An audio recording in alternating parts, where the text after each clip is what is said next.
नमस्कार, आप देख रहे हैं दैनिक भास्कर उत्तराखंड उत्तर प्रदेश। मैं हूं आपके साथ सपना पांडे। आइए डालते हैं एक नजर उत्तराखंड उत्तर प्रदेश की खबरों पर। राहुल गांधी की रैली को लेकर कांग्रेस ने कसी कमर। उत्तराखंड के सभी विधानसभा क्षेत्रों में जुटेंगे कार्यकर्ता। जहां भाजपा से देश के पीएम नरेंद्र मोदी 2022 विधानसभा चुनाव को लेकर देहरादून में रैली कर चुके हैं, तो वहीं अब कांग्रेस के पूर्व राष्ट्रीय अध्यक्ष राहुल गांधी 16 दिसंबर को देहरादून में विशाल जनसभा को संबोधित करेंगे। इसी को लेकर उत्तराखंड कांग्रेस पूरी तरीके से तैयारियों में जुट गई है। वहीं आज डोईवाला में भी कांग्रेस जिला अध्यक्ष गौरव चौधरी के नेतृत्व में एक बैठक का आयोजन किया गया, जिसमें कार्यकर्ताओं से राहुल गांधी की रैली को सफल बनाए जाने की अपील की गई। डोईवाला से जावेद हुसैन की रिपोर्ट। गांधी जी जो कि कांग्रेस के पूर्व अध्यक्ष भी हैं और लोकप्रिय नेता भी हैं, देहरादून आ रहे हैं, तो उसी संदर्भ में आज एक बैठक का आयोजन कार्यालय में किया गया और सभी कार्यकर्ताओं को जिम्मेदारी सौंपी गई। पूरे विधानसभा में सेक्टर वाइज जिम्मेदारियां सभी कार्यकर्ताओं को दी गई और उम्मीद करते हैं कि जो रुझान आ रहे हैं, कार्यक्रम बहुत ही सफल होगा। डोईवाला से लगभग 5,000 आदमी उस रैली में प्रतिभाग करेगा। 16 तारीख को हमारे नेता राहुल गांधी देहरादून में आ रहे हैं और लोगों में बड़ा उत्साह है उनको सुनने के लिए, और बड़ी भारी तादाद में सारे उत्तराखंड से, ख़ास तौर से डोईवाला से बहुत बड़ी तादाद में लोग वहाँ पर जा रहे हैं। और लोगों से हम अपील भी करते हैं कि सभी लोग ज़्यादा से ज़्यादा वहाँ जाएँ, सुने। आज देश में एक प्रमुख चेहरा है जो सरकार के खिलाफ और सरकार के नीतियों के खिलाफ सही तरीके से बात रखता है, वो राहुल गांधी है।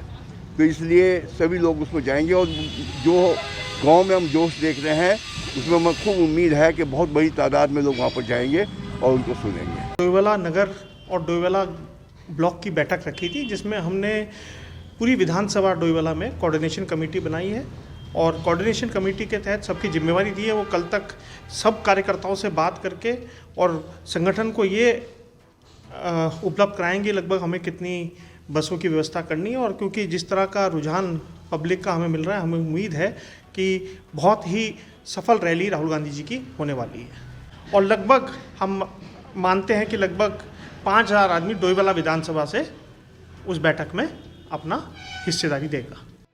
जनरल विपिन रावत और उनकी पत्नी मधुलिका रावत का हुआ अंतिम विसर्जन। दोनों बेटियों सहित अन्य परिजन रहे मौजूद। धर्मनगरी हरिद्वार में आज जनरल विपिन रावत और मधुलिका रावत की अस्थियों का विसर्जन किया गया। अस्थियों का विसर्जन वीआईपी घाट हर की पैड़ी पर वैदिक विधि विधान के साथ उनकी बेटी कृतिका और तारिणी और अन्य परिजनों ने किया। इस मौके पर कई कैबिनेट मंत्रियों सहित तमाम बड़े नेता भी वहां मौजूद रहे। हरिद्वार से सचिन तिवारी की रिपोर्ट। जनरल रावत जो सीडीएस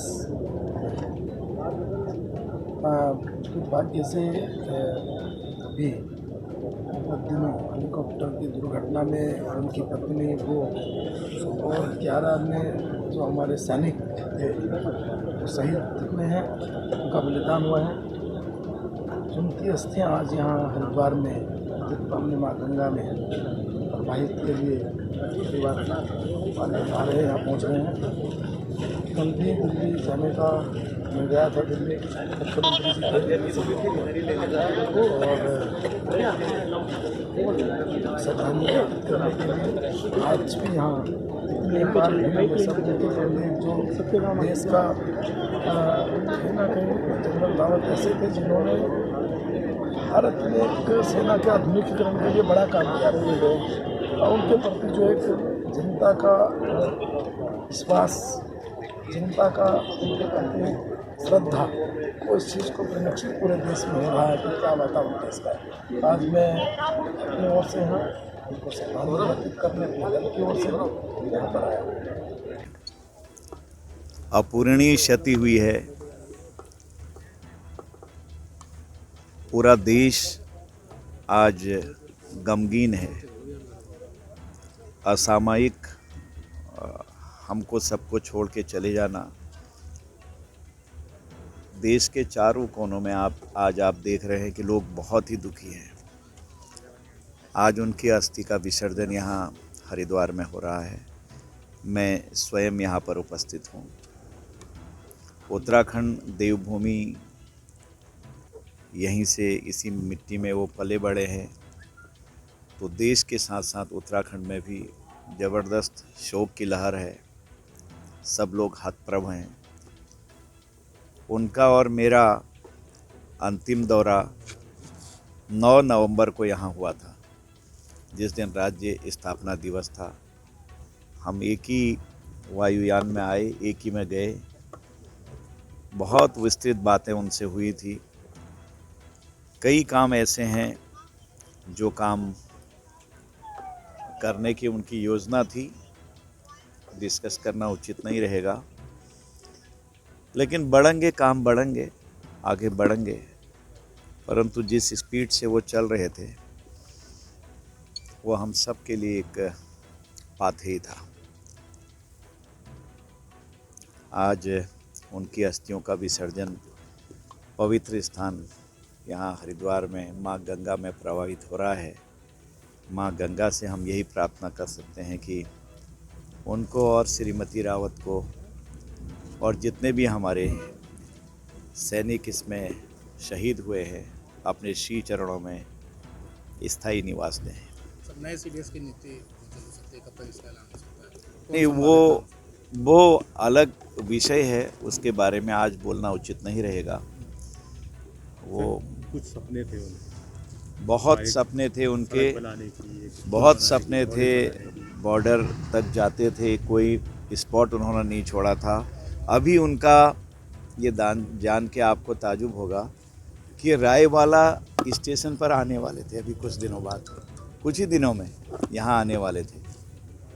पूरी तैयारियां थी उनकी कुछ ही दिनों में। यानी मेरा कहने का मतलब है कि हो सकता है कि अगर जीवित होते तो 10 दिन के अंदर, 15 दिन के अंदर। वो ऐसी कभी कभी पूछता था मैं। सपने उनके पूरे देश को सर्वोच्च शिखर पर ले जाने के सपने थे। चाक चौबंद कर ही रहे थे लगातार। क्या नहीं हुआ आप जानते हैं। गंगोलीहाट में ग्रामीणों के आमरण अनशन को मिला पूर्व विधायक नारायण राम आर्य का समर्थन। बोले, भाजपा के शासनकाल में सड़क जैसी मूलभूत सुविधा के लिए लोगों को करना पड़ रहा है आंदोलन। गंगोलीहाट में मड़कनाली से सुरखाल पाठक तक सड़क की मांग को लेकर चल रहा आमरण अनशन दूसरे दिन भी जारी है। तो वहीं ग्रामीणों का कहना है कि जब तक सड़क का निर्माण कार्य शुरू नहीं होगा तब तक आंदोलन जारी रहेगा। इसी के साथ गंगोलीहाट के पूर्व विधायक नारायण राम आर्य ने आंदोलन का समर्थन करते हुए कहा कि पूर्व में कांग्रेस के शासनकाल में 2016 में यह सड़क स्वीकृत हो गई थी, लेकिन भाजपा की सरकार बनते ही सड़क को ठंडे बस्ते में डाल दिया गया है और आज सड़क जैसी मूलभूत सुविधा के लिए लोगों को आमरण अनशन पर बैठना पड़ रहा है। बेरीनाग से प्रदीप मेहरा की रिपोर्ट। 2016 में सुरखाल पाठक वाली सड़क स्वीकृत हो गई थी, लेकिन तब से 2017 में जो ही भारतीय जनता पार्टी की सरकार आई तब से आज तक उन्होंने उसकी सुध नहीं ली, जबकि आज तक सड़क कट जानी चाहिए थी। यदि लोगों को अपनी सुविधाएं चाहेंगे तो लोग आंदोलन अनिवार्य रूप से करेंगे। हम वहाँ के लोगों को, कल भी हम धरना स्थल पर गए थे, हमने विश्वास दिलाया है कि 2022 में जब कांग्रेस की सरकार बनेगी तो सर्वप्रथम हम मड़कनाली सुरखाल मोटर मार्ग को बनाएंगे। डोईवाला में देर रात आंदोलनकारियों को धरना स्थल से उठाने पर यूकेडी ने किया प्रदर्शन। कहा, मांगे पूरी नहीं हुई तो यूकेडी चक्का जाम करने पर होगी बाध्य। सामुदायिक स्वास्थ्य केंद्र डोईवाला को पीपीपी मोड पर मुक्त कराने को लेकर यूकेडी लंबे समय से अस्पताल के बाहर आंदोलन कर रही है। कई दिनों से यूकेडी के केंद्रपाल तोपपाल और 90 वर्षीय गिरधारी लाल आमरण अनशन पर बैठे थे, जिन्हें देर रात प्रशासन की टीम ने धरना स्थल से उठाकर अस्पताल में भर्ती करवाया, जिसका यूकेडी ने डोईवाला हॉस्पिटल के बाहर धरना स्थल पर प्रदर्शन कर विरोध जताया। तो वहीं यूकेडी नेता शिव प्रसाद सेमवाल ने कहा कि डोईवाला अस्पताल को पीपीपी मोड से जल्द मुक्त नहीं किया गया तो यूकेडी चक्का जाम करने को बाध्य होगी। डोईवाला से जावेद हुसैन की रिपोर्ट। देखिए, हम लोग अपना परिवार सामाजिक संगठन से है। हमारा राजनीति से दूर दूर तक कोई मतलब नहीं है, लेकिन हम लोग भी समाज के लोग हैं। उत्तराखंड राज्य बने हुए आज कहते हैं 20 साल से हो चुके हैं, और जिस तरह से भाजपा गवर्नमेंट जहाँ तक निजीकरण करे, मैं इसे निजीकरण नहीं कहूँगा, मैं इसे माफियाकरण कहूँगा, क्योंकि माफियाकरण का मतलब है कि जब सारा प्राइवेटाइजेशन हो जाएगा, जब जनता की आवाज़ जो है, जनता जो है, जितने भी सरकारी हॉस्पिटल्स होते हैं ये आम पब्लिक के लिए होते हैं कि आम पब्लिक आए और उनको सारी सुविधाएं मिले। यानी सरकार जो है, सरकार इतनी निकम्मी हो चुकी है कि वो सुविधाओं से वंचित करेगी लोगों को, प्राइवेटाइजेशन करेगी। अगर सब कुछ ही प्राइवेट हाथ में गया तो जिस तरह से शिक्षा माफिया, शराब माफिया, खनन माफिया, स्वास्थ्य माफिया उत्तराखंड में हावी हो रहे हैं, तो आने वाला बच्चों का भविष्य बहुत ही ज़्यादा खतरे में है। सरकारी साथियों को जबरन उठाया गया है, लेकिन प्रचंड बहुमत की सरकार ये साफ समझ ले कि हमारे हौसले भी प्रचंड हैं। जुल्मी जितना जुल्म करेगा सत्ता के गलियारों से, इंकलाब का परचम गूंजेगा उससे भी तेज अंगारों से। हमारा ये कहना है कि भाजपा और कांग्रेस जितना बराबर की दोषी रही हैं इस अस्पताल की दुर्दशा के लिए। कांग्रेस ने अपने टाइम पे 8 करोड़ रुपए इसके वापस करवाए, रिलीज हुए पैसे, और भाजपा ने उसे उठा करके जो है हिमालयन अस्पताल को दे दिया। कोई भी व्यक्ति, यहाँ तक कि भाजपा कांग्रेस का भी व्यक्ति जो है इसके समर्थन में नहीं है। और हमने ये जो लड़ाई इस बार छेड़ी है, आर पार की लड़ाई है, या तो ये पीपीपी मोड रहेगा या तो हम लोग रहेंगे, दोनों एक साथ नहीं चलेंगे। बुलेटिन में आज के लिए बस इतना ही। जाने से पहले एक संदेश, कोरोना संक्रमण अभी खत्म नहीं हुआ है, तो इससे बचे रहने के लिए समय पर वैक्सीन लगवाएं, मास्क पहनें, सामाजिक दूरी का ध्यान रखें और बाकी खबरों के लिए देखते रहिए दैनिक भास्कर उत्तराखंड उत्तर प्रदेश।